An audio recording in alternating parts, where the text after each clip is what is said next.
سب سے پہلے سب دوستوں کو السلام علیکم دوستو، اس ویڈیو کے اندر بات کرنے والی ہیں پاکستان کرکٹ ٹیم کے اوپنر بلے باز شرجیل خان کے حوالے سے۔ دوستو، قومی ٹیم کے سابق فاسٹ بولر شعیب اختر کا کہنا ہے کہ جنوبی افریقہ کے خلاف دوسرے ٹی20 میں فخر زمان اور شرجیل خان کو قومی ٹیم کے لیے اننگز کا آغاز کرنا چاہیے۔ اپنے یوٹیوب چینل پر بات کرتے ہوئے 45 سالہ شعیب اختر نے محمد رضوان کی کارکردگی کی تعریف کی، لیکن انہوں نے شرجیل کو فخر زمان کے ساتھ بطور اوپنر ٹی20 میں شامل کرنے کی خواہش کا اظہار کیا۔ آگے تمام تر رپورٹ بتانے والی ہیں۔ دوستو، اس سے پہلے اس ویڈیو کو لائک کریں، چینل کو سبسکرائب کریں، بیل آئیکن دبا کر آل پر لازمی کلک کر دیں۔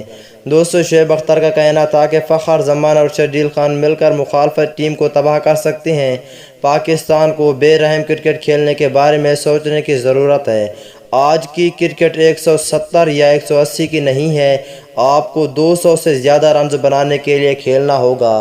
شعیب اختر نے کہا کہ پاکستان نے پہلا ٹی20 جیتا، لیکن یہ کامیابی آسان نہیں تھی۔ ٹیم کا انتخاب بہتر ہونے کی ضرورت ہے۔ ہمیں جنوبی افریقہ کو یک طرفہ شکست دینی چاہیے تھی۔ شعیب اختر نے ٹیم کے بیٹنگ آرڈر کے لیے مشورہ دیتے ہوئے کہا کہ فخر زمان اور شرجیل خان کے بعد نمبر 3 پر بابر اعظم کو آنا چاہیے، اس کے بعد حفیظ یا پھر رضوان یا حیدر ہوں۔ مجھ سے پہلے ٹی20 میں آصف علی کی بھی یاد آئی، وہ ٹیم کے لیے مددگار ثابت ہو سکتے تھے، کیونکہ ٹی20 کرکٹ پاور ہٹنگ کا نام ہے اور وہ اس میں بہت ہی اچھے کھیلتے ہیں۔ اس حوالے سے ایک پیارا سا کمنٹس بھی لازمی کریں۔